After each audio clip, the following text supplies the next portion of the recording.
you so much.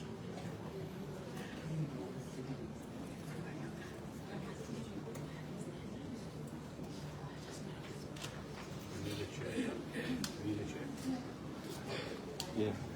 What's everything?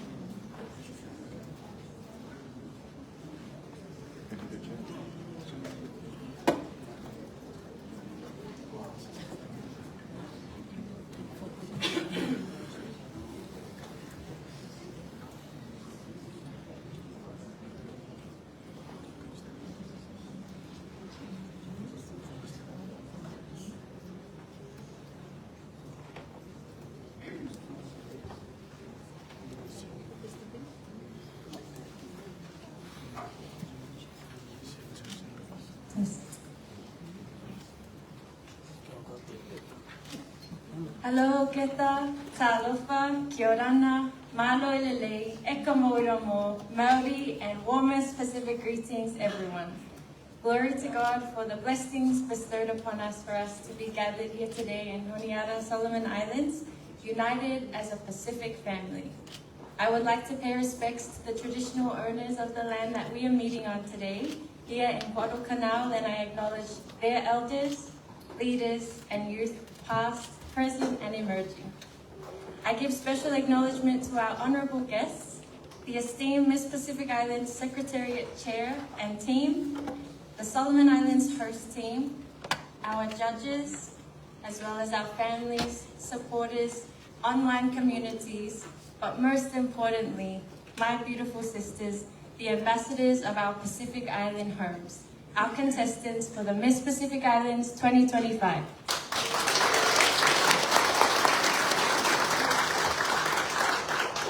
It is an honor to stand before you today at the podium as your Miss Pacific Islands, Moimwana Safato Ashwenki, and your host for the pre-pageant interview. The Miss Pacific Islands platform is a powerful platform to champion the advancement of our Pacific women while preserving, protecting, and promoting our culture and traditions. And unlike pageant systems in the West, where the emphasis is on set beauty standards, our Miss Pacific Islands platform is to advocate for our culture, our environment, and our people.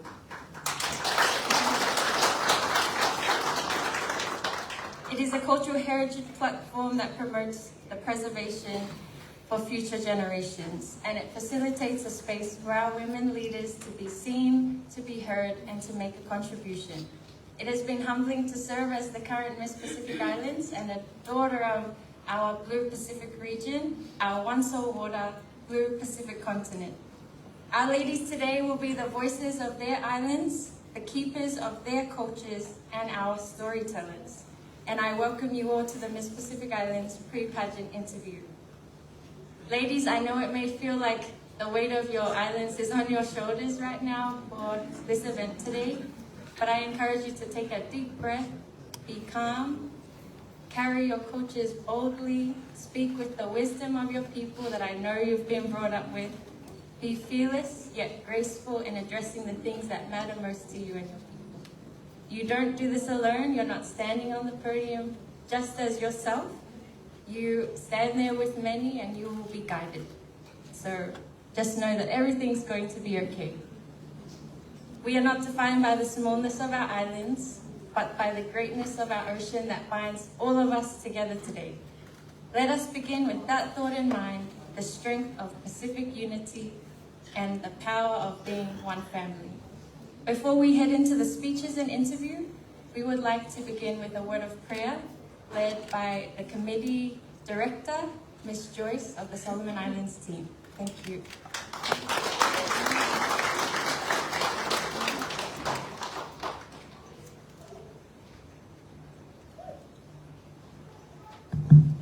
Okay, let us pray. Eternal Father in heaven, thank you for today. Thank you for everyone that has come here to listen to our beautiful girls share their insights on different topics that affect our women. Thank you, Father, for the wisdom and knowledge bestowed upon them. In Jesus' name I pray. Amen.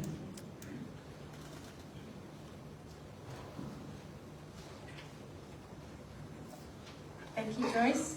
As we embark on this journey of intellect, culture, and grace, we are honored to be guided by a distinguished guest of our panel of judges, each bringing their expertise and wisdom to this pageant. And I would like to acknowledge and announce our main judges in no particular order.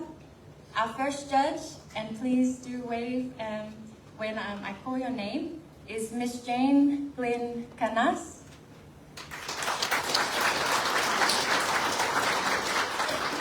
From Vanuatu, with years of experience coordinating the prestigious Hibiscus Festival and her work at SPC, Ms. Canas brings a wealth of experience in cultural event management and community engagement. Our second main judge is Mr. Jerry James Sokpoi Tulangi Brunt.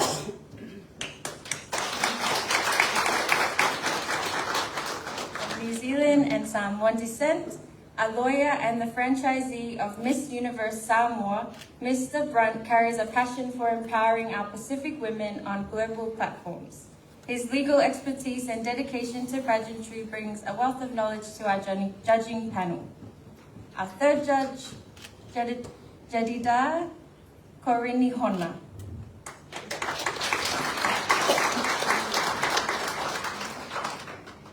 Of Filipino and Solomon Islands descent, is a former Miss Universe Philippines finalist and an inspiring motivational speaker in Manila.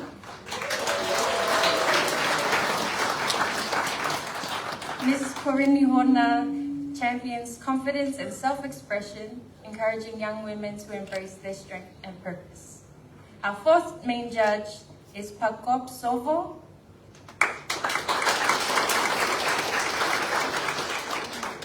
From Papua New Guinea, is an esteemed lecturer in education at the Pacific Adventist University. Mr. Sovo is dedicated to nurturing minds and fostering leadership, and his academic insight will help evaluate our contestants beyond just their beauty, focusing on intellect and impact. And our fifth and final judge is Anna Akapi Service.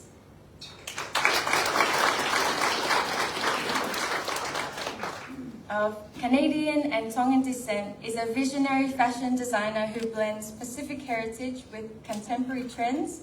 Ms. Service is a strong advocate for cultural representation in the global fashion industry, and I'd like to say thank you to all our judges. Please give them a round of applause. Next, we have our scrutineers. To ensure integrity, fairness, and transparency in our judging process, we are privileged to have the expertise of our scrutineers. We have Ms. Pamela Nauso from Solomon Islands,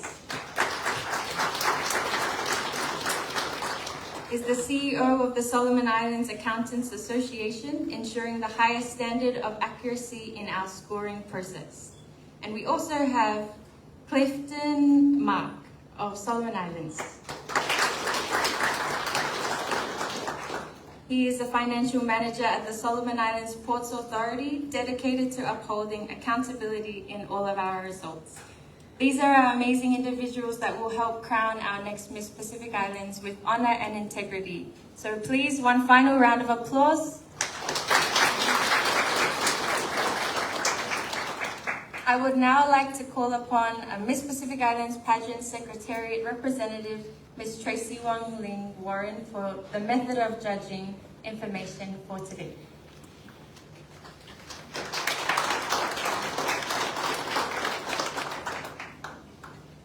Hello, Oketa. Good morning and warm greetings again, everyone. Welcome to our pre-pageant program again, interview today for the Miss Pacific Islands Pageant 2025. So before we begin, we'd like to go over a few housekeeping matters for the information of everyone who are gathered here today. Please ensure that you switch off your mobile phones or put it on silent to avoid any disruptions during the event. Please, no noise or distractions while contestants are doing their presentations or their speeches. If you need to leave the room, do so between the contestants' presentations and not during their presentations. In case of an emergency, Please take note of the nearest exits and follow the instructions of our friendly staff here at the Heritage Park Hotel. And the restroom facilities are located just outside the hallway when you make your way out. Lastly, we kindly ask for your respect and attentiveness as our contestants share their insights and responses. Therefore, please keep all applause until the end of the contestants' presentation. Moving along with our method of judging. Each contestant will have 5 minutes to present their topic. Judging will be based on the following: in-depth knowledge of the topic and intelligence, presentation and expression of topic, clarity of speech and emotional control, eloquence and elegance, and plus the quality of the responses to questions. Contestants will be asked at least 2 questions from at least 2 different judges. Each contestant will be given 5 minutes to present her chosen topic. We have a timekeeper sitting beside our scrutineers on that side, and the timekeeper will present an orange card, or put up an orange card, come the time that the contestant only has 1 more minute remaining of her allocated time for her speech. The red card stipulates that her time is up, right there, and therefore points will be deducted if the contestants present over the stipulated time stated before. And these points deducted will be noted by our official scrutineers on that side. I take this opportunity to wish all our contestants here today all the best with your presentations. Thank you.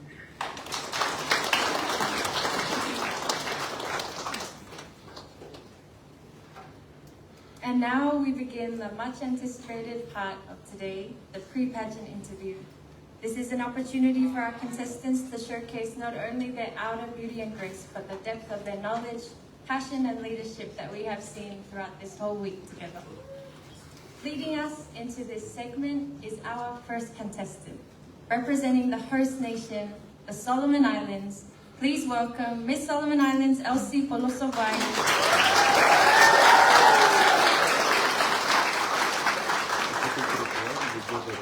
Miss Solomon Islands contestant number 1 will be speaking on the topic of education.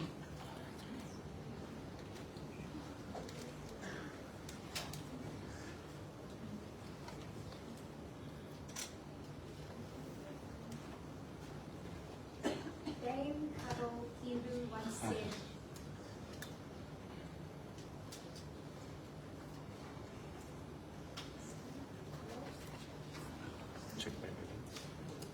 Dame Carol Kindu once said that education is not just a right, it is a pathway to resilience, innovation, and sustainable development for the Pacific. Let us ensure every child has access to quality education, as they are the future of our blue Pacific continent. Distinguished judges, ladies and gentlemen, Miss Pacific Island Pageant Committee, and my fellow contestant sisters, I am contestant number 1, Elsie Polosovai, your Miss Solomon Islands 2024-2025. And it is an honor that I stand here before you to speak on a topic that not only shapes individual lives, but the future of our world, education. Education is more than what happens in a classroom, it happens in our homes, our communities, and through the experiences that shape us. Yet, across the Pacific, access to quality education remains a privilege and not a guarantee. According to UNESCO, 1 in 4 Pacific children do not complete primary school.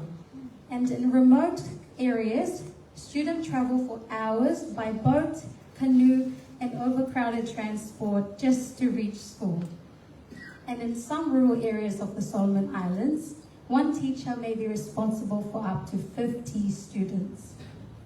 Girls and children with disabilities face even greater challenges, held back by financial struggles and cultural norms. So while I enjoy my short bus rides to school, my cousins in the village still journey through rivers, dense bush just to get an education. but the challenge awaits them even when they arrive at school, as many rural schools lack textbooks, proper facilities, and trained teachers, making quality education even harder to access. So meanwhile, in some communities, boys' education is still prioritized over girls' education, which further limits the opportunities for countless young women. Education should not be a privilege determined by geography, gender, or circumstance. It should be a right, one that empowers every child in the Pacific to realize their full potential. Inclusivity means ensuring that every child, regardless of gender, socioeconomic background, ethnicity, or ability, has the opportunity to learn and thrive. But for many, this remains a distant reality. Children with disabilities in particular are often stigmatized and excluded from quality education. During a charity visit to one of the vocational training schools, I spoke with a student who shared how his disability has made him feel undervalued and often discriminated by his own community. And these are not just personal struggles, these are the barriers that hold us back as a collective to progress in our societies. So how do we break these barriers, and how do we make education truly accessible and inclusive in the Pacific? Number one, invest in inclusive infrastructure. We must build more schools that are accessible to all children, including those with disabilities. But we also need to think beyond a traditional classroom. Mobile schools, online learning platforms, and community-based digital programs can bring education to students who face these barriers. During COVID-19, the SIBC News delivered school lessons via radio, and while in Fiji, there were solar-powered radios that brought education to remote villages. Innovations like these prove that true inclusivity means reaching every child, no matter their circumstances. Number two, let's challenge cultural norms. We must dismantle barriers that limit girls' access to education. Providing scholarships, mentorship programs, and safe learning environments will empower girls to stay in school. As the saying goes, educate a girl, break the cycle, empower a sustainable future. Number three, strengthen partnerships. Sustainable solutions require collaboration with government, private organizations, and community. While UNESCO and UNICEF are doing a great job, there is still more work to be done. Education should go beyond the classroom. It should spark creativity, build critical thinking, and equip students with real-world skills. And by amplifying these efforts and directing resources where they are needed the most, we can create a well-rounded learning environment. Ladies and gentlemen, thank you very much for listening.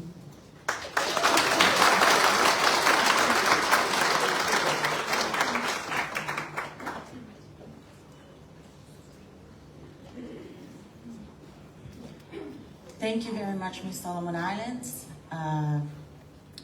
Thank you for the beautiful presentation, very inspiring. My question for you is, you spoke of quality of education.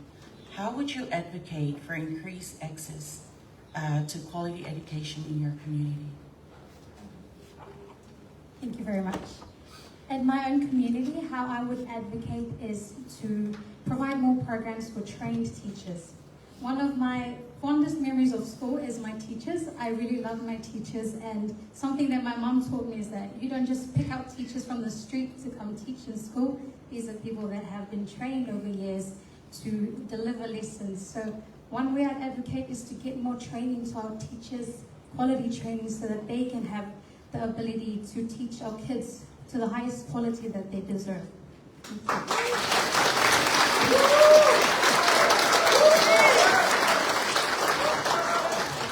That was a beautiful answer, Ms. Solomon Islands. Now, you are a lab technician as a profession, and science can be a very boring subject, especially for the younger generation. So, how would you use your voice as Ms. Solomon Islands to encourage the students to embrace health and sciences? so much for that question. I was waiting for a sciencey question. I would try to make it look glamorous, that it's good to have arts and science in the back of your pocket. I think often science is more of the glamorized pathways, especially for people like us who come from tribes where we have to feed a lot of people. So it's more glamorous to take a sciencey pathway when you're in university. But arts is just as important. Arts and science should always go hand in hand, and I always try to make that known. I always tell people that, I do a little bit of acting on the side. I do a little bit of traditional dancing and that on the side on top of my lab tech work. So yeah, it's always good to make it look glamorous and make it look like someone can do two things at the same time and not just one. Thank you.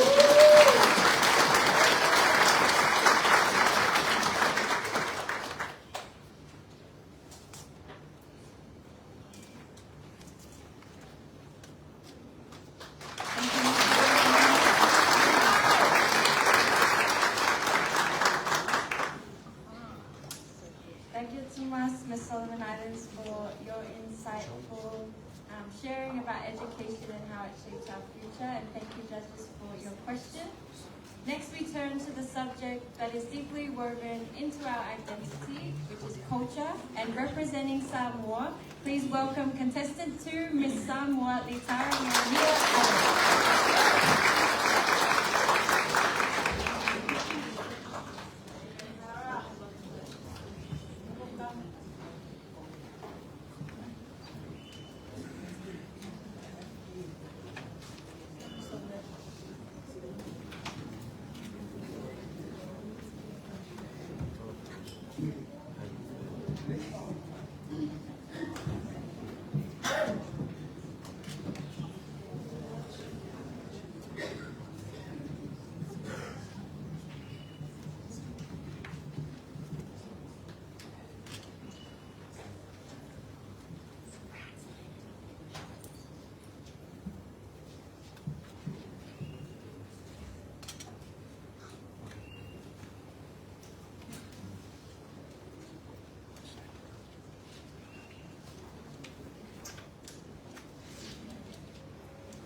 Paiula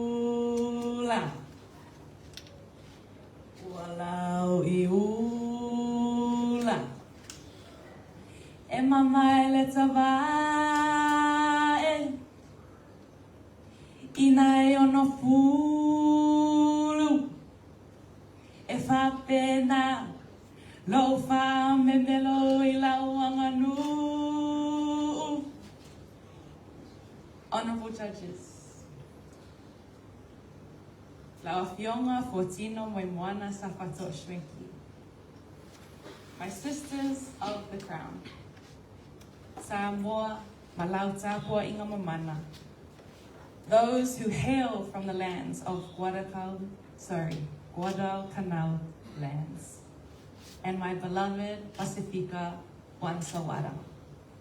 I celebrate through the traditional Samoan chant today, which means just as the tawai bird is cloaked in the glory of its feathers, so too shall I stand in the full magnificence of my anganu'u and my culture. This is the essence of my topic today. One only has to look around this room to see the richness and diversity of our Pacifica culture.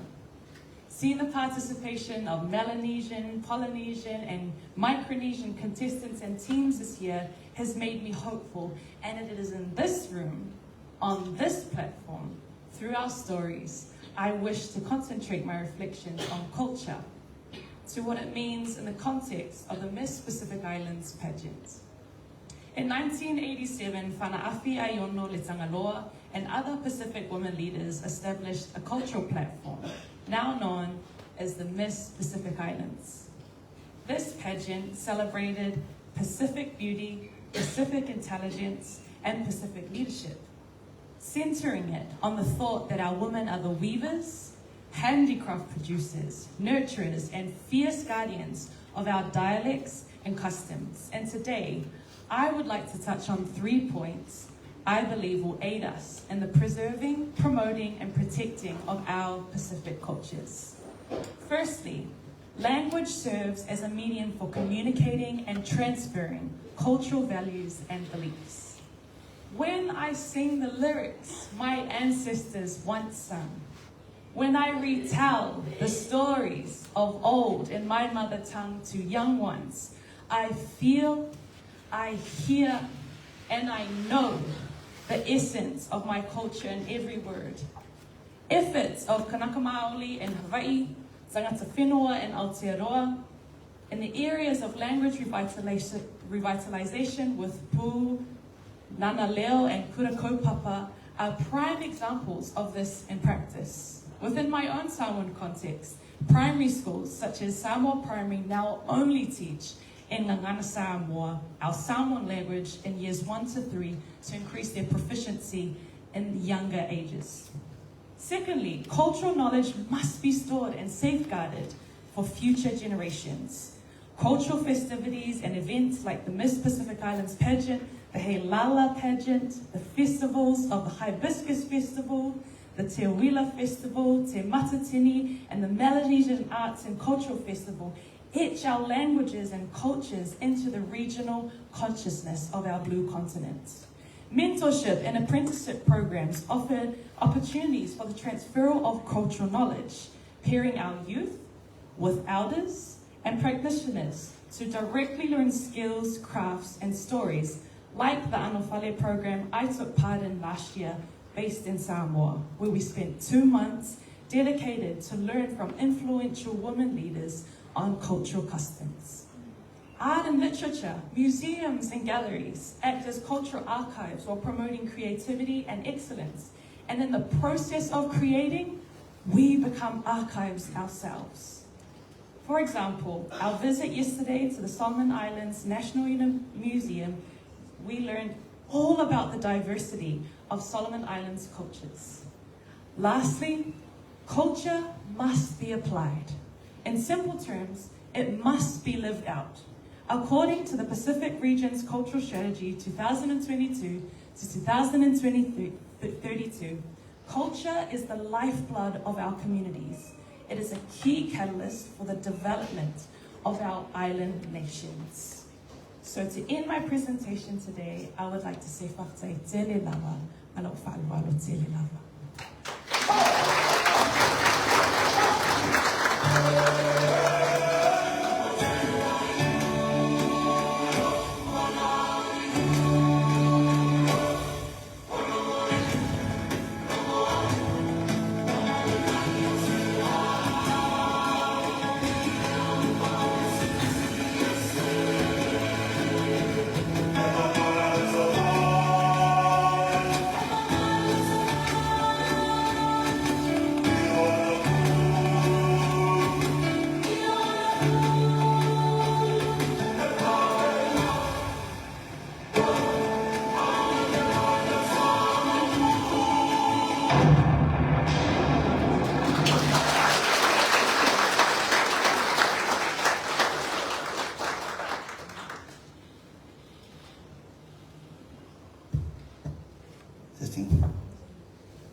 Time is Samoa. Very much. That presentation very much brought your experience and your culture, very much alive culture. I see in your profile, you are a graduate with a Bachelor of Arts in Pacific Studies. And that reflected in the presentation that you presented this morning, so Marola. My question is, how can culture affect our youth? How can culture affect our youth? Thank you very much for the question. It's a question that is always in the front of my mind as an educator. And I truly believe that in this day and age, one of the greatest, threats to the preservation of our culture is globalization. And often with the theme of globalization comes the want of our youth to be something other than who they are. A want to be part of a culture that may not best suit their families, and it may not directly align with their context that they live in.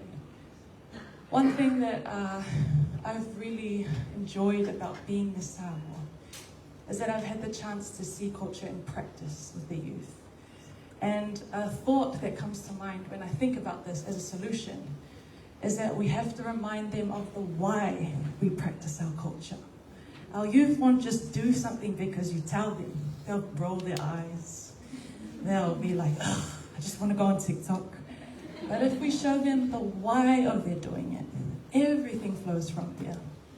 A key point that I'd love to touch on in my own Samoan culture, a solution to gender-based violence would be with the theme of a covenant relationship that we understand in Samoa as fair laina. If we remind our children of the why our brother and sister relationship is so important to our young ones, imagine if that we reinforced it in our youth programs, in our church programs, in our teaching in schools. I wonder if our gender-based violence stats would decrease. I think often we think of looking outside of our blue continent for answers, but we often have our answers in our own cultures.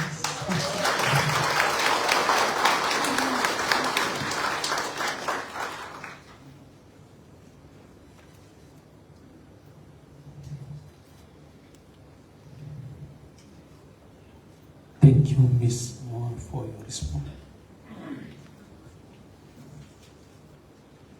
You are contesting to become Miss Pacific and realizing the loss of tradition throughout the Pacific.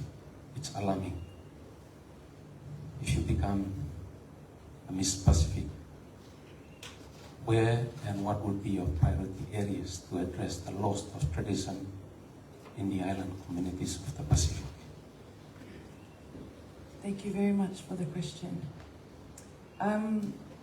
Some of the research that I put into preparing for this topic was looking at the Pacific Regional Framework, I believe, for culture, set for 2022 to 2032.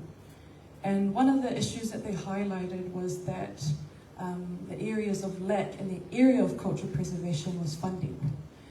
A lot of the cultural initiatives that start are often funded personally or privately. And so one thing that I would love to advocate for, if I was to be crowned Miss Pacific Islands, is to work with policymakers, work with NGOs, not only our private sector that often fund these things, but our public sector as well, to ensure that these programs that are already being done get the money to support and reinforce those things.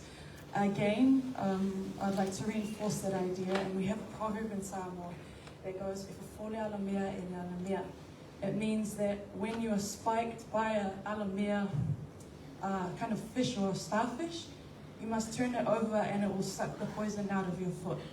So the antidote for the alamea problem is the alamea itself, meaning that our solutions to our own problems are within our own communities. Kafta.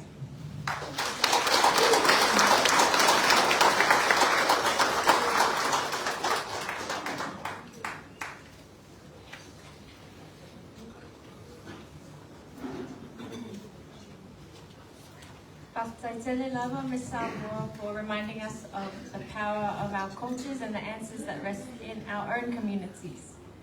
Now we shift our focus to tourism, an industry that allows us to share our very cultures with the entire world.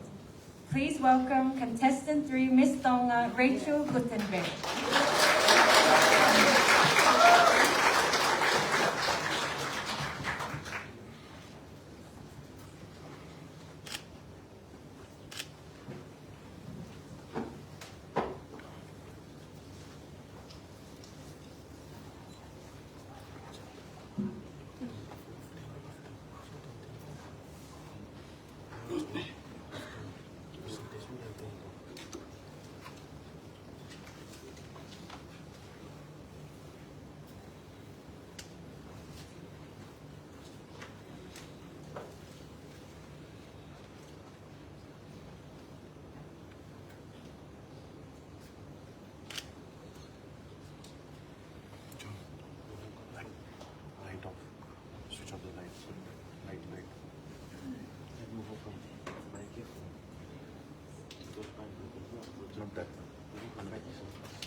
Ia ki konua o tui o seni, na i kai e mau o tua. E masiva he lei, hallelujah, komonu ia eni. Ma'alola lei, I would like to acknowledge the presence of our Heavenly Father in our midst and all present here. Ladies and gentlemen, this is a national fair hymn akin to all Tongans. Its significance reminds us all what a Belihau Ofa has taught us well. We are a sea of islands and not islands in the sea. We are blessed beyond measures, though we have very little to offer, lest we lose hope. Today, I stand before you to discuss the significance of tourism in the Pacific and the critical role our young leaders play in shaping its future. Tourism is more than just an industry. It is about our values, our people, our land, and our ocean. These define our uniqueness, and it is imperative that we protect and cherish these treasures. Tourism is essential for our economy, environmental conservation, and cultural preservation. I want to share and shine light on the young leaders who are at the forefront of this movement, hailing from diverse backgrounds, be it environmental science, cultural heritage, or community advocacy. They unite with a shared vision for Tonga's tourism. By highlighting their achievements, we underscore the vital role of diverse leadership coming together and supporting one another in propelling our tourism industry forward. However, tourism in the Pacific faces significant challenges. Climate change poses a long-term threat, with rising sea levels, extreme weather events impacting our islands. Limited infrastructure hampers our ability to cater to a growing number of tourists. Additionally, cultural practices and norms can sometimes conflict with assumption of the international tourism development. Yet within these challenges lie opportunities. By addressing climate change through sustainable practices, we can position the Pacific as a leader in eco-friendly tourism. Adapting infrastructure to Pacific context will enhance our capacity to welcome visitors while preserving our natural beauty. Embracing and promoting cultural heritage can attract niche markets and create unique experiences for travelers. The future of tourism in the Pacific hinges on empowering our young people to lead. The diversity, innovative ideas, and unwavering passion will ensure a thriving and prosperous industry. The leaders of yesterday crawled, so myself and my sisters can walk today. I hope we empower the leaders of tomorrow to soar. Let us remember that tourism is not just about economic growth. It is about safeguarding our heritage, protecting our island homes, and fostering a sense of community. I stand here not alone, but one of many young women leaders in Tonga and across the Pacific, championing solidarity through the vastness of our moana, molded by the guidance of our ancestors, gathered here today on the woven mats of our Pacific moana. This is our Pacific tourism, a regional identity of good hospitality, food, and vibrant people. The unity in our diversity, persevering and leading still in the face of adversity. Still for all ages, for all eternity in this Tongan hymn. Lape palafisai, toki olive eua, pule anga masiasi kai malo iha whanua. Hota manu, e ta mao hahau, kau kaua. Malo abita.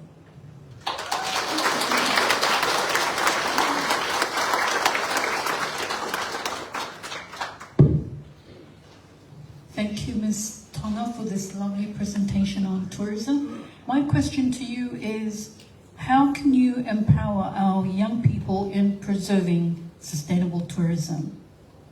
Thank you so much for the question. Working with the youth has been my passion. I think it's important that youth work together. I would like to collaborate, especially our young leaders who are sitting here today, so that we can work on programs, creating Dano sessions so that we can empower our young people to preserve and create sustainable tourism, especially protecting our environmental degradations, and also to emphasize unity so that we can work together to come up with initiatives and solutions, because their diversity and their opinions and their ideas matters. Thank you.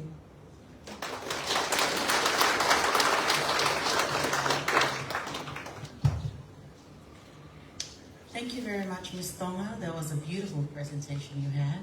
Thank you. Ms. Tonga, if you are to win Miss Pacific Island, how would you promote the Pacific to the world? Thank you for the question. How will I promote the Pacific to the world? The Pacific is not just a vast ocean or a land of islands. It is about our cultural heritage, conserving our environment, and working with one another to protect our island and our people. Firstly, cultural heritage is important to us. It is our identity. And it is important that we work together to enhance and create awareness so that everyone is with us together. Just like Ebedi Haofa said, we are islands of the sea and not, we are sea of islands, sorry. We are sea of islands and not islands in the sea. Second of all is fighting against climate disasters. And that means taking action matters. And this includes everyone, not only the youth, but all people around the Pacific. And lastly, I call upon our leaders, everyone, to work together as we march to create a better, resilient faith and dedication to stewardship for our country to thrive in the future. Thank you.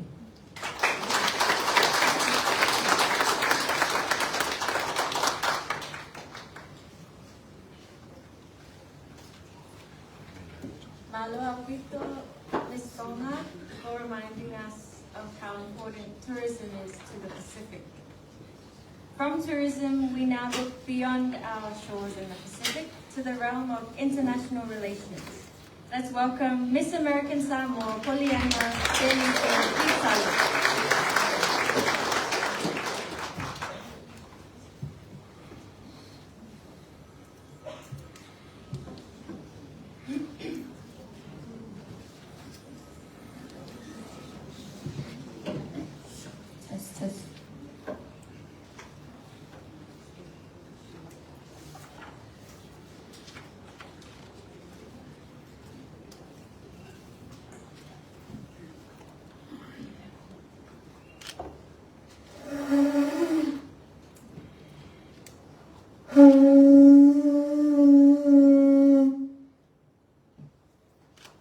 Good afternoon, esteemed judges, fellow contestants, and everyone gathered here today.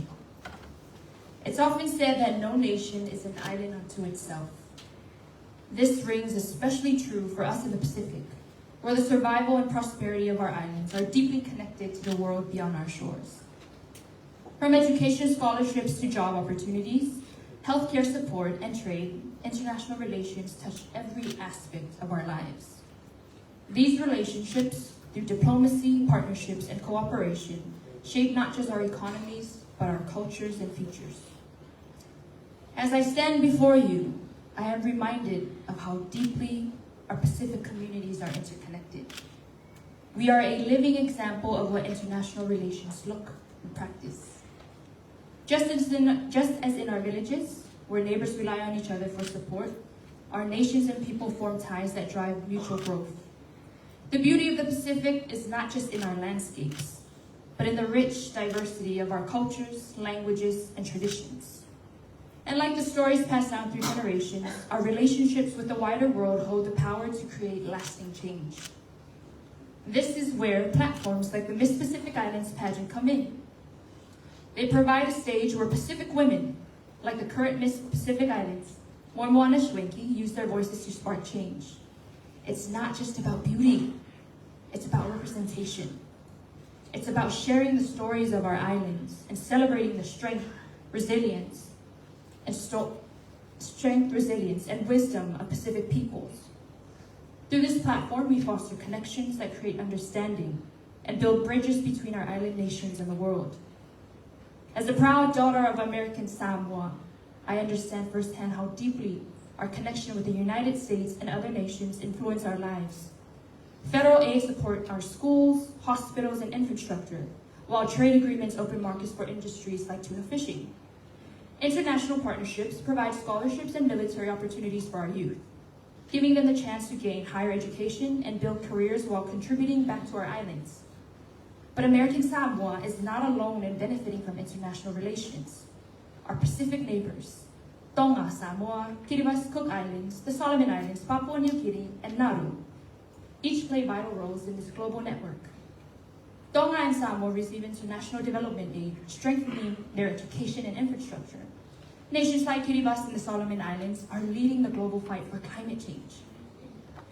The Cook Islands and Papua New Guinea engage in international trade, boosting their economies, and Nauru, though small, is a proud member of the United Nations, proving that even the smallest nations have a voice.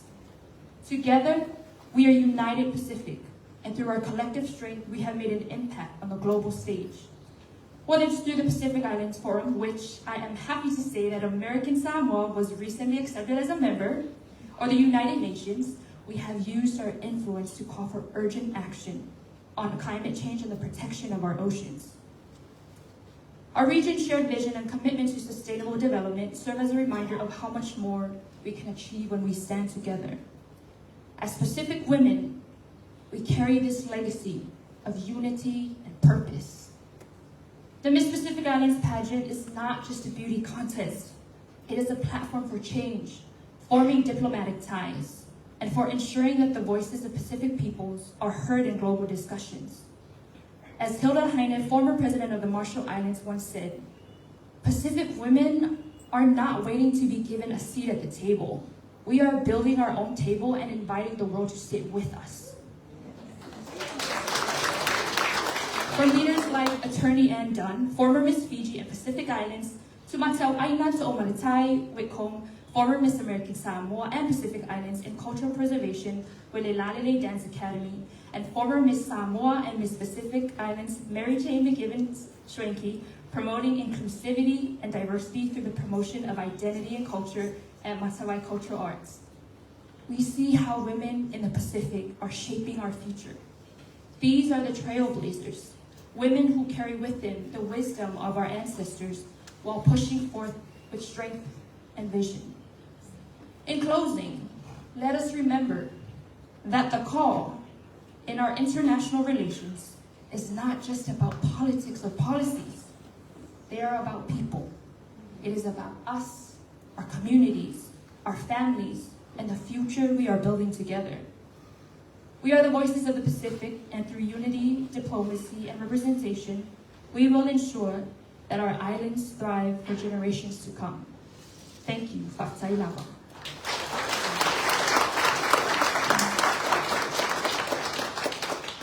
That was a powerful speech, Miss American Samoa. Thank you.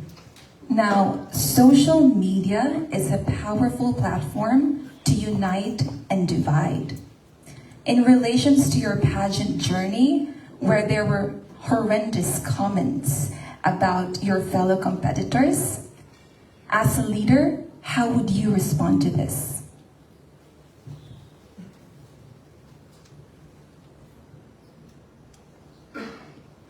You know, it's so much that's out of our control on social media. And we can't really control the negative comments that come our ways, especially as competitors. But I would love to share with you all the journey that my sisters and I have had, regardless of the backlash or the negative feedback that we've been receiving online. I tell you, I just laugh at it because it's like, me and my sisters get along so well, and I feel like the true essence of leadership is not entertaining the negativity.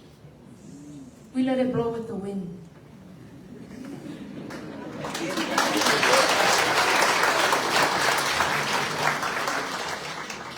True leadership is letting God center you and guide you with your values in life. It is the way that we have been able to love on one another, regardless that this is a competition. I truly feel the bond that we have fostered is so genuine that we don't even let the social media noise get to us. Because as I've stated, it's much more than a beauty contest. This is about celebrating the diversity of our cultures and where we come from. When we leave the Solomon Islands, I'm sure I can speak for my sisters and I when I say, I leave a changed woman, I will never be the same.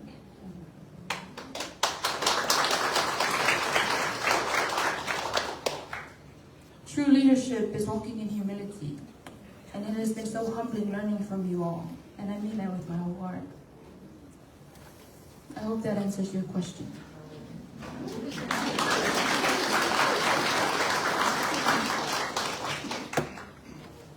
Malo, Miss American Samoa. Malo Sifua. Thank you very much for that very, very strong presentation.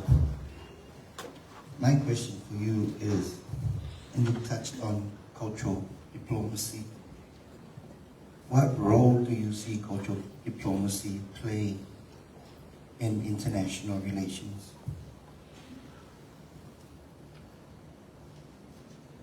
Cultural diplomacy in international relations, it's especially critical, especially to us as Pacific Islanders. It is our Northern Star and our guide. It is our identity as people and as leaders. As Pacific Island leaders, we don't lead out of greed for power or the greed for money. We lead for the love of our people.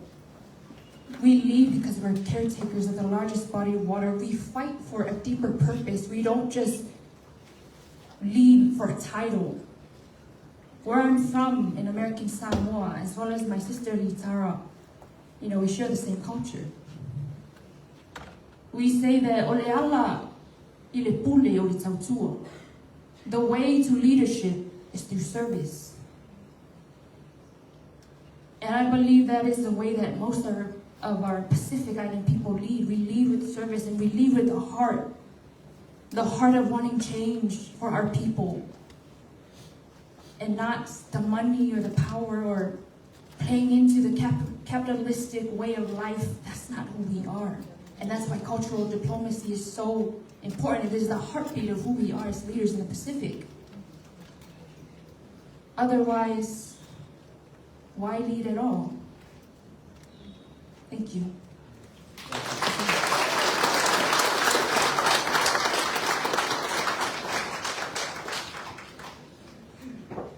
Just before we introduce the next contestant, may I remind of the housekeeping matters. We just heard a phone ringing at the back, so please, again, switch off your mobile phones or put it on silent mode. We do not want any disruptions while the contestants are having their presentations. Also, please keep all applause until the end of the contestant's presentation. Thank you.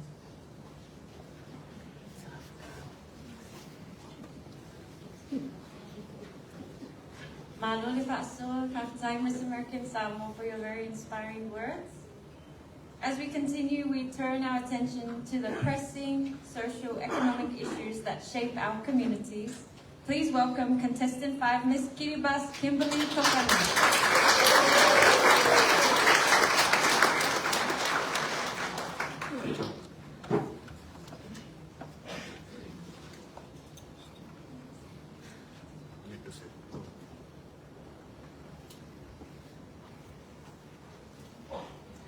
Leadership is not tested in times of comfort. It is tested in times of adversity. Honorable judges, my lovely fellow contestants, and ladies and gentlemen, melody and warm Pacific greetings. Our region is known for its beauty and cultural heritage, but it also faces urgent challenges that threaten our future well-being. Today I want to highlight 3 critical socioeconomic issues: climate change and socioeconomic vulnerability, youth unemployment, and social inequality. These challenges affect real lives, and we need strong leadership and urgent action to address them. Our blue continent is at the forefront of climate change with far-reaching consequences. Rising sea levels are eating away our precious lands, taking away the opportunity from people and families to grow food and earn a living. Intensifying natural disasters are destroying homes and businesses, setting back economies by years. Ocean warming is depleting fish stocks, threatening one of our biggest industries, fisheries. The economic impact is also staggering. The World Bank estimates that climate-related disasters cost us over $1 billion annually. But how can our small island nations recover when resources are already stretched so thin? This begs the question, how do we secure our economies against the crisis that we did not create? The answer lies in sustainable solutions like climate-resilient infrastructure, economic diversification, traditional knowledge, and stronger regional cooperation to access climate funding. Without action, our economies will continue to suffer under a burden we cannot afford to carry alone. Like climate change, youth unemployment is threatening our future leaders. Our region has one of the highest youth unemployment rates in the world, with some countries like mine up to 60%. The formal job market employs only 20% of young people across the region. And when young people migrate for better opportunities, they leave behind their families, their communities, their cultures. This is an economic and social crisis. When people cannot find work, entire societies suffer. Poverty increases, crime rises, and faith and hope is fading. But it does not have to be this way. We must invest in entrepreneurship, digital skills, and sustainable industries. Our young people are innovative, but they need tools and resources to thrive. Let's empower them, not just as workers, but as leaders and innovators who will shape our economic future. As we strive for stronger economies, we must not leave anyone behind. Yet women, persons with disabilities, and rural communities face barriers that hold them back. Our women make half the workforce, but occupy only 6.4% of parliamentary seats, the lowest in the world. Persons with disabilities struggle to access education and jobs despite their talents. Rural communities lack basic infrastructure and economic incentives, limiting their opportunities. How can we expect strong economies if we do not include everyone? The answer is clear. We must break these barriers by ensuring equal access to education and decent jobs, support for women-led businesses and leadership programs, and better infrastructure in rural areas. Because an inclusive economy is a strong economy. Ladies and gentlemen, the challenges we face are immense, but so is our strength. By investing in climate resilience, we protect our economies from climate disasters. By empowering youth, we create opportunities that keep talents in our region. And by embracing diversity through social inclusion, we unlock our full potential. Our time for action is now. Will you wait for change, or will you lead with me? Kamrapa, and thank you.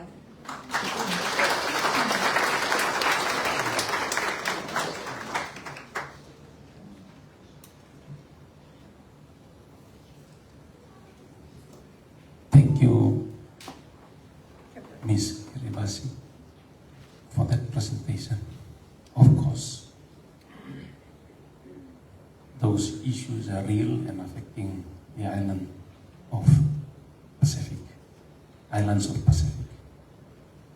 My question is, how do you see traditional knowledge as a way of addressing unemployment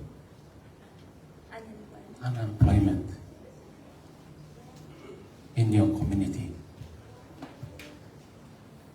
Can you repeat the question one more time, please? Pacific would like to preserve its culture, and how do you see tradition as a solution to unemployment? Lovely question. Thank you.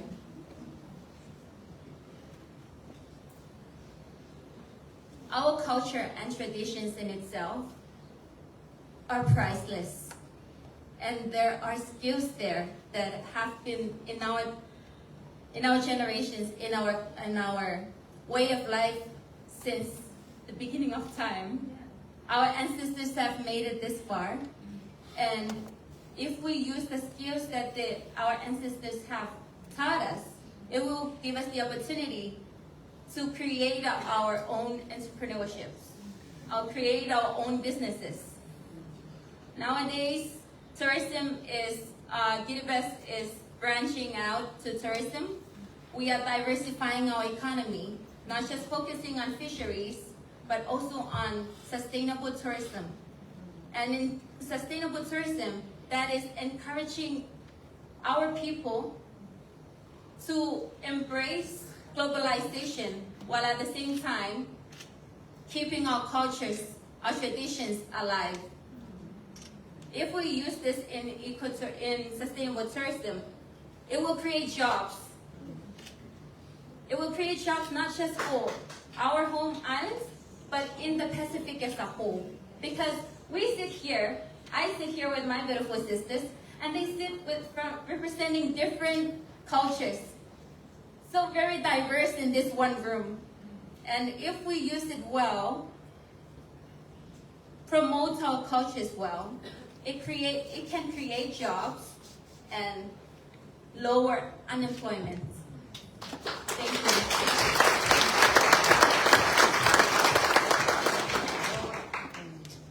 Thank you, Mr. Kiribati. Very good as asked by my fellow judge, so I've got to quickly come up with another question. If you are crowned the prestigious title at the end of the week, how do you intend to work with youth in the region in combating social inequality?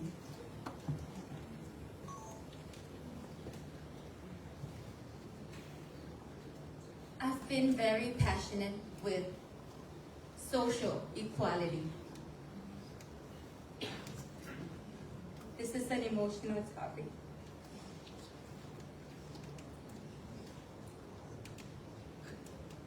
So I grew up with my mother, who had her leg amputated when she was young. And I grew up and I didn't realize that people with disabilities were discriminated against, because my mother was a strong one. She fights for her opportunities.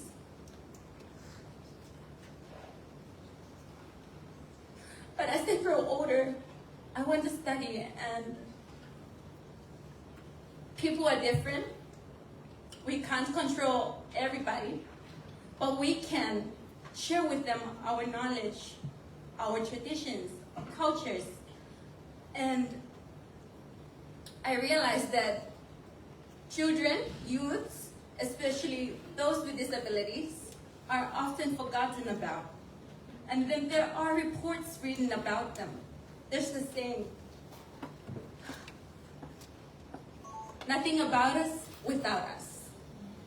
And I believe if I get blessed with this title at the end of this week, I would love to work with people, continue working with people with disabilities.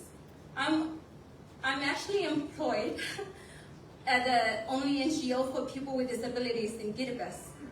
And I would love to promote and advocate for their rights. A lot of countries, including Kiribati, have ratified the Conventions on the Rights for People with Disabilities. Since 2013, there are movements towards protecting their rights and encouraging children with disabilities are not forgotten about. There is a school for children with disabilities, and there are programs that allow them to join public schools. However, there is always room for improvement. Infrastructure needs to be improved for people with disabilities to work and to live on their own independently, as we do, people that we have all our limbs and can function like my other neighbors.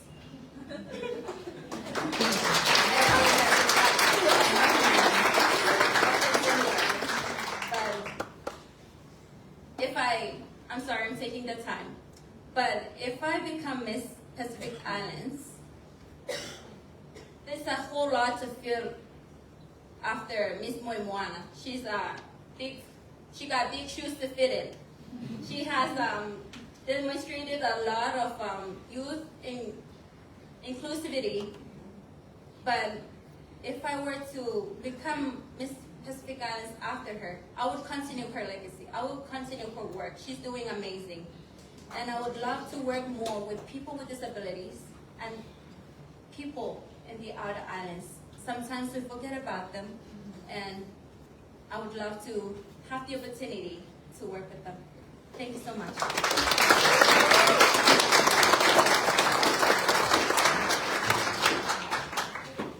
Marhaba, Ms. Kiribati. Thank you for being very brave to address important issues in our region. I'm sure you can all tell that the women who have spoken, they don't just speak from their minds, they are speaking from their heart, and you're doing very well. And it's a great honor to introduce our next contestant with the focus of health for our people, which is vital for our well-being.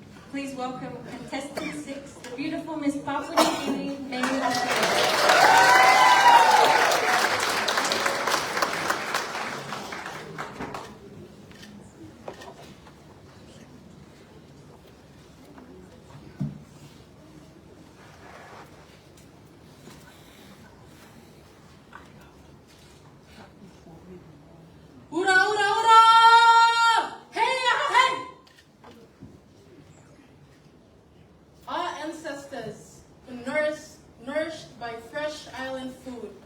Sustained by the ocean, cared for by the land. They were a healthy, thriving Pacific. Today, the vibrant cultures and traditions of the Pacific are being overshadowed by a silent health epidemic.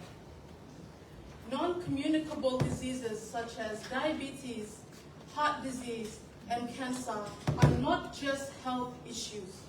They are the leading cause of premature death in the Pacific Islands, accounting for approximately 75% of mortalities. This crisis threatens the very fabric of our communities, yet it often remains in the shadows. Distinguished judges, ladies and gentlemen, the custodians of the land we stand on, the people of Guadalcanal. Representing Papua New Guinea, I, Meha Sola, am here to shed light on the pressing issue and explore actionable solutions to safeguard the health of our people. To chart a course to a healthier Pacific, free from non-communicable diseases, I offer 3 solutions that incorporate the wisdom of our cultures whilst also embracing modernity and the solutions it has to offer. Firstly, our people must return to the land and the seas that have always provided nourishing sustenance. The increase in non-communicable diseases is largely due to a high consumption of processed foods high in sugar, salt, and unhealthy fats. In an article published by the World Health Organization titled Food Systems, a powerful tool to prevent non-communicable diseases, by the WHO, called for people to observe a balanced diet and consume healthy food that is not harmful to their bodies. But healthy eating is nothing new to the Pacific. It has been our way we have simply strayed apart. Whether it is taros in Samoa, the abundance of yams in the Solomon Islands, or lobster in Kiribati, let us return to the land and the seas that have always provided nourishing sustenance for our people. Secondly, our people must make healthier lifestyle choices, recognizing the importance of being physically active. Sedentary lifestyles have become too common, increasing the likelihood of non-communicable diseases. An article published by Harvard Health titled Exercise and Fitness stated that regular exercise every day is the single most important thing you can do for your health, as it decreases the likelihood of non-communicable diseases. Again, physical activity has always been part of our cultures, whether it is the canoe racing in Tonga, such as the futasi, or island cricket in Vanuatu. We must encourage our people to be more physically active. This could be done through community sports or the use of local recreational facilities. Finally, addressing this crisis requires not only traditional practices, but also the expertise of trained healthcare professionals. However, many Pacific nations face a significant shortage of doctors, nurses, and specialists, making it challenging to manage the increasing burden of non-communicable diseases. For example, in my country of Papua New Guinea, we have approximately 500 doctors serving a population of 9 million people. This is a ratio of 1 doctor to 18,000 people. These statistics highlight the crucial need of more healthcare professionals. To combat this, it is essential to expand medical education programs to train more healthcare workers and provide specialized training in areas critical for treating these diseases. In conclusion, the future of health in the Pacific is not about abandoning our past, but finding a way to blend modern healthcare with the traditional knowledge that has sustained us for generations. Our strength lies in our unity, our culture, and our resilience. As we face the health challenges ahead, we must collaborate, innovate, and invest in sustainable solutions. The Pacific is not just a region. We are a family. And like any family, when one of us is hurting, we come together to heal.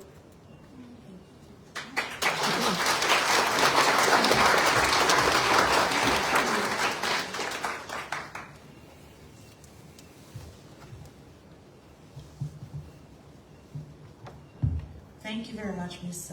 PNG. That was a very strong presentation. My question for you is, how does climate change affect public health in the Pacific Islands? Thank you for your question. It is a fact that climate change highly affects our Pacific Island nations. In terms of health, climate change has affected the food that our Pacific Islands have access to. In terms of this, we have certain practices that are being done by different Pacific Island nations to combat this. For example, in Kiribati, because of how climate change is affecting their soil, they plant cover crops. So these crops, they gain nutrients from the air, and they put back into the soil the rich nutrients that is needed for good food growth and food production and high yield. After planting cover crops, they then plant corn and other food that can help sustain them. We can learn something from the island of Kiribati. Though facing climate change and facing food shortages, they have found a way to overcome this. I believe our different Pacific Island nations can also learn from this and incorporate it into their own countries to the specific problems that they are facing, learning from Kiribati. Thank you.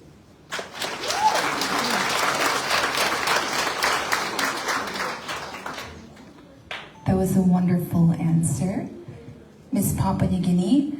So, unfortunately, when people hear healthy living, they think of diet culture. And today's generation of diet culture can be alarming and harmful. It can lead to certain disorders like eating disorder and malnutrition. So as a leader, as Miss Papua New Guinea, how can you be a positive role model to combat this? Thank you very much for your question. I would like to answer this by sharing a personal experience. So, before entering the Miss Papua New Guinea pageant, I was a really big fan of cake and lamb flaps and all the junks you can think of. When entering the pageant, my mom told me, you have to start losing weight. And I didn't like it because I didn't want to diet and stop eating all my favorite foods. But one thing that my communications person, my mentor, my big brother, Dagia, taught me was, you don't always have to starve yourself. You don't always have to live to that perception of what a beautiful woman is. It is important that you take your health into consideration, your mental health and your well-being as well. So one important thing that he taught me was the importance of portion control and controlling the amount of food you eat. It doesn't mean that you have to stop eating all your favorite foods. You only have to just take in moderate portions. And I think that's why we get along so well, is he allows me to eat everything I want, but in moderation. Thank you very much.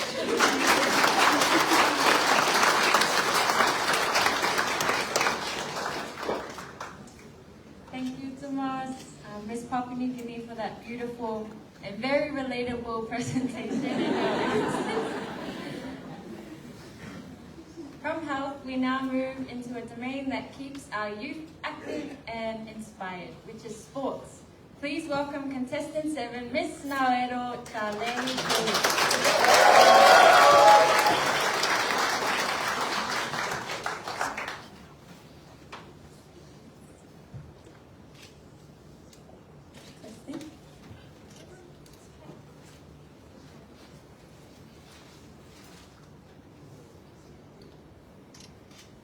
Good morning, panel of judges, pageant organizers, pageant contestants, ladies and gentlemen. My name is Shale Andriana Day, and it is an honor and privilege to stand before you today and speak on a topic that lies at the heart of our Pacific identity, which is sports. I am pleased to inform you that recently on 31st January, my island of Nauru celebrated 57 years of independence. And our president, His Excellency David Adiang, announced that this year's theme is youth and sports, which is very fitting for my topic. In my home nation, we are proud of our deep connection to weightlifting and powerlifting. Our athletes have shown time and again that size does not define strength. And through dedication, discipline, and determination, we have been able to excel on regional and international platforms, from lifting iron to lifting the spirits of our people. While we celebrate diversity in sports, we must also recognize and honor the invaluable contributions of Pacific women in sports.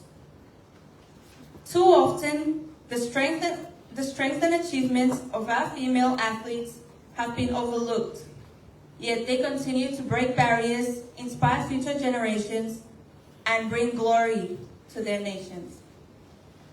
From gold medal winning lifters to women's rugby champions and trailblazing netball players across the Pacific, our women have proven they belong on the world stage.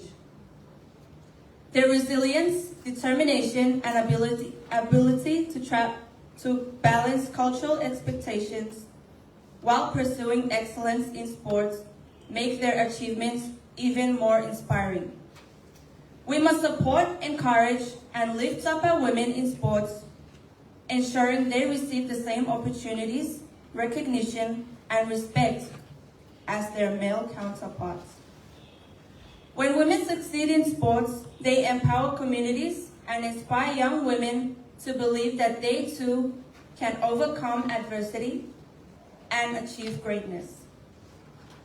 Like other Pacific nations, we have a few sporting legends of our own in Nauru. In the 1990s, Marcus Stephen dominated Pacific weightlifting for over a decade, breaking numerous records and putting Nauru on the sporting map. His success played a vital role in securing Nauru's inclusion in the Olympic Games family in 1996. A female weightlifter, Family Notse, aged 15, made history as the first Nauruan athlete to win a gold medal in the Youth World Championship in 2024.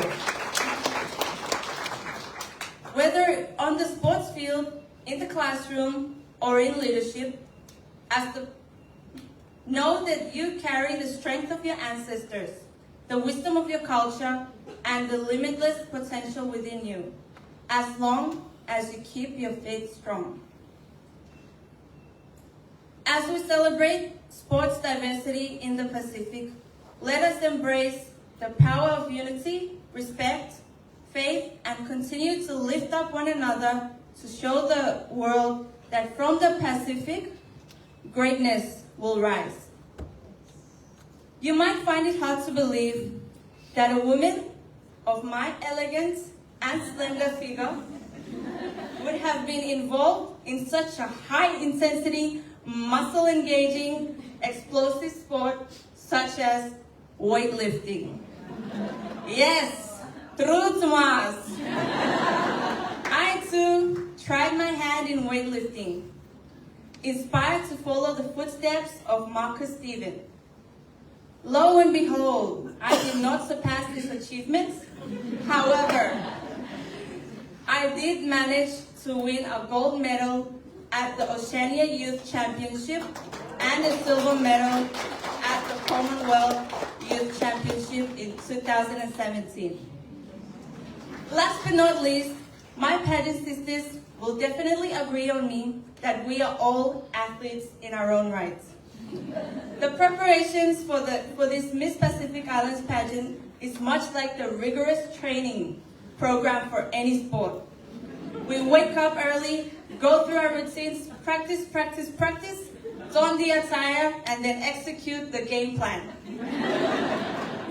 On that note, I encourage you all to exercise, engage in sports, and stay healthy. Matubakar, thank you, Tomas.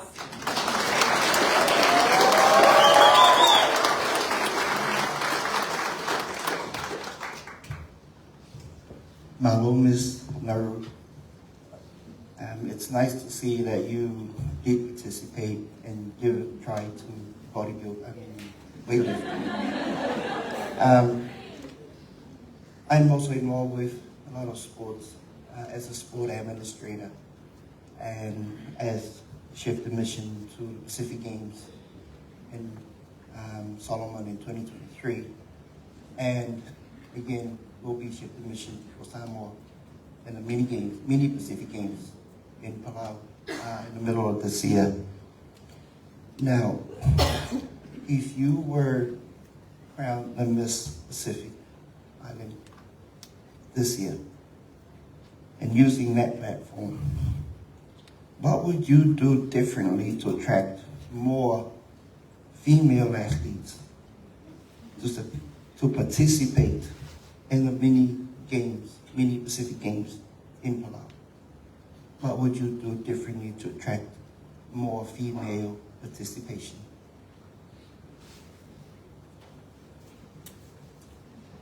Thank you for the question.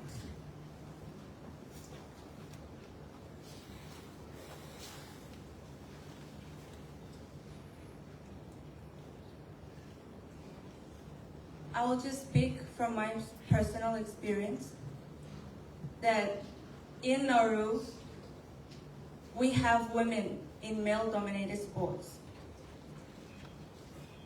Firstly, it will be a blessing to be crowned Miss Pacific Islands. And what I would do is I would share my knowledge from Nauru to all the other Pacific Islands. Because in Nauru, there's a lot of inclusivity, and there are a lot of female athletes there. And maybe if we could showcase the successful athletes, I think we could encourage all the other youth women to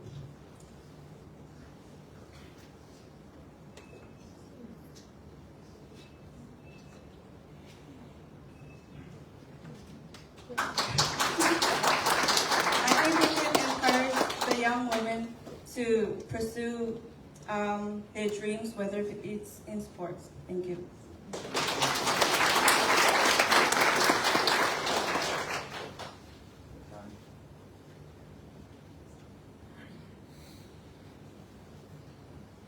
Thank you, Ms. Nauru, for attending to that question. We know that sports has value in it. How do you see using sport as a medium to promote values throughout the Pacific communities?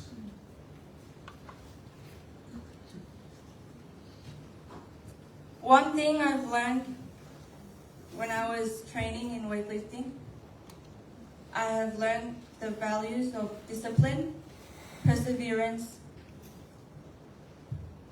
and teamwork. These values are important, not for just like training or in sports, but it's important in real life situations. I'm blessed to have these values now, so I encourage the youths to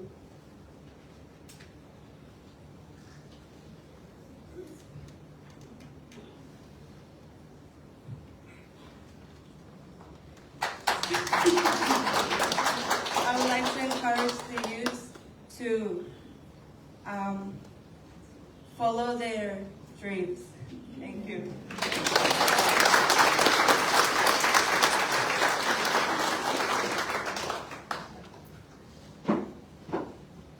Pablo, Ms. Nauero, thank you for sharing the wonderful initiatives in your I'm and Her, and inspiring all of us with your sharing today.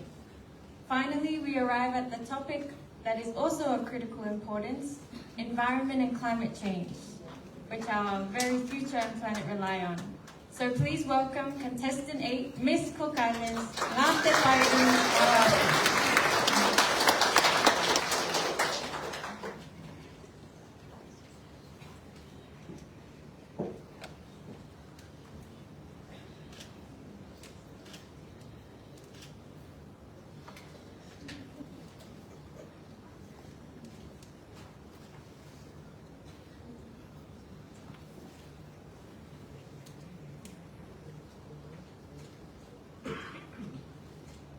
teia, e tākino kino nei, I tōku takere moana.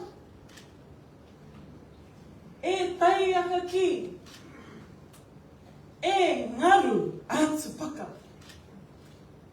E pū ai oio, e aorangi kua mākita kita. E pō kere kere, kua haue te inua, te akaro. These are the words of my elders, and it says, who is destroying our ocean? Our waters are rising. The waves are stronger. The winds are devastating. The heavens are temperamental. The darkness has unfolded the tears of our ancestors. We must protect. Ake, ake, ake. Kia ora, ladies and gentlemen, distinguished judges, honorable board members, and, of course, my beautiful Pacific sisters. Greetings in the name of our Lord Jesus Christ. I'd like to share with you all my thoughts on environment and climate change in our beautiful Pacific Islands. The Pacific is our home, our paradise of turquoise waters, lush forests, and vibrant cultures. But today, our home is in danger. Climate change is no longer a distant threat. It is here, ending and eroding our shores, bleaching our reefs, and endangering our way of life. As the guardians of the Pacific, we must act now. Our small islands nations, Polynesia, Melanesia, and Micronesia, are on the front lines of this crisis. Rising sea levels threaten our homes. Extreme weathers devastates our lands. Our marine life is suffering, but we are not powerless. We must lead with courage. Governments must enforce stricter environmental policies, banning single-use plastics, protecting our reefs, and investing in renewable energy like solar or wind power. Our people must embrace suitable practices, reducing waste, supporting eco-friendly businesses, and reviving traditional knowledge that teaches us to live in harmony with nature. Education is key. We must raise awareness in our schools, our communities, and on global platforms. Let us use our voices to tell the world the Pacific is not just a dot on the map. It is a lifeline for millions, and it must be protected. As Pacific Queens, we have the power to inspire change. Let us stand together and show the world that the Pacific will not sink. We will rise. Kia ora, e ke manuia.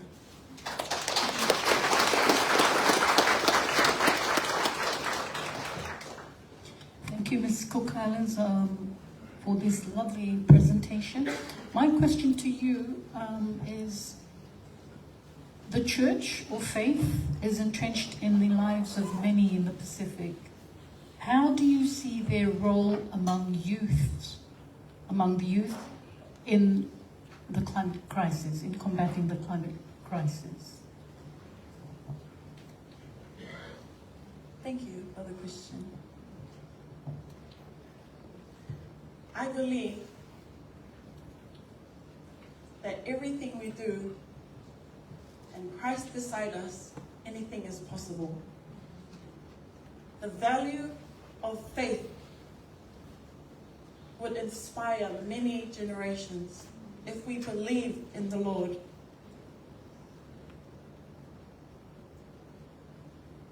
For example, in the Cook Islands, we are a very Christian community. Our youth goes to Sunday school, and as they're visiting Sunday school, they learn about the culture and the climate around us. So I believe that it is with faith that anything is possible. Thank you.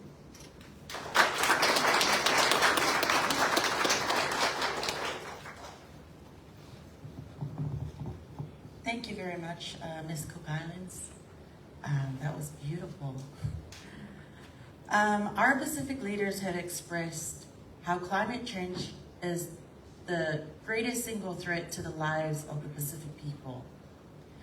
My question for you is, how would you use your platform to raise awareness to support the fight against climate change? And what message would you give to the world about protecting the Pacific Islands from the pressing impact?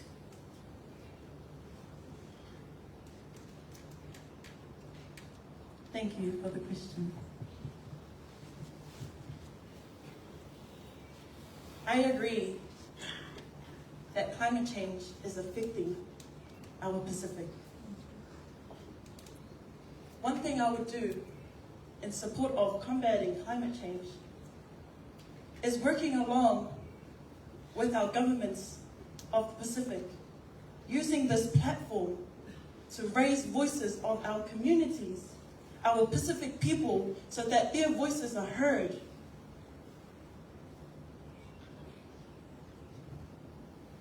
One solution that I would raise with our governments is to invest in solar panels or wind power, using renewable energy instead of relying on burning fossil fuels. This will eliminate, or it would reduce,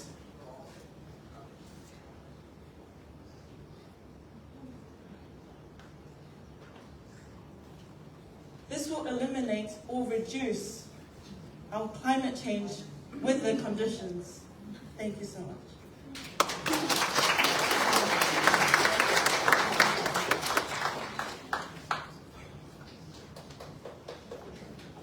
May Takimata, Ms. Cook Islands, Ngate Paru for another inspiring presentation. That concludes our pre-pageant interview. So can we please give a round of applause?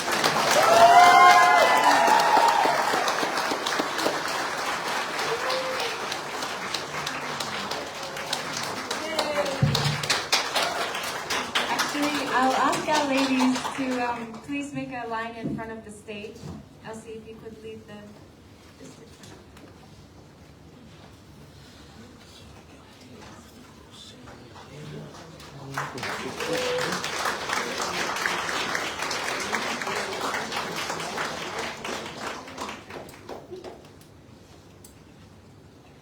I don't know about our audience, but for all 8 presentations, I think I was on the brink of tears.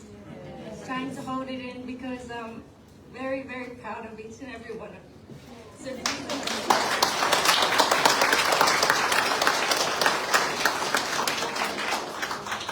I think you've all poured your hearts into the presentations today, and we can tell that it's not just researched information, it's personal experiences, and it's hopes and dreams for all of your islands.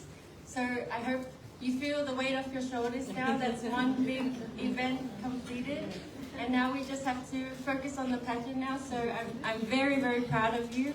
You're all testament to what our Pacific girls and women can look up to and aspire to. And I hope that everyone watching online and everyone watching right now can see how beautiful our women are when they're really supported and raised and nurtured with Pacific values and Pacific culture.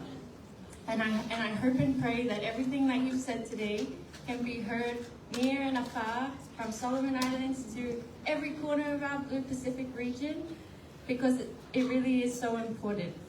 So I want to congratulate each and every one of you for your sharing. You've really lifted my spirit today, and you've lifted a lot of people's lives. And I actually have a special gift for you before we conclude our pre-pageant interview section. It's actually a book, and I think everything that you shared today, it was all of the thoughts and ideas that I had to put in this book, and it's releasing tomorrow. It's called I Love My Island, and actually some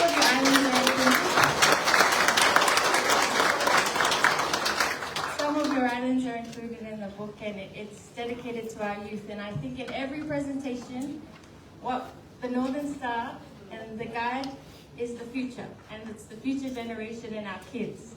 So I want to give this to you so that you can read and ponder upon before our big event on Saturday. So I'll hand out to each of you, and maybe we can take a group photo with the book. And then I'll tell you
Thank you, ladies. As you take your seats,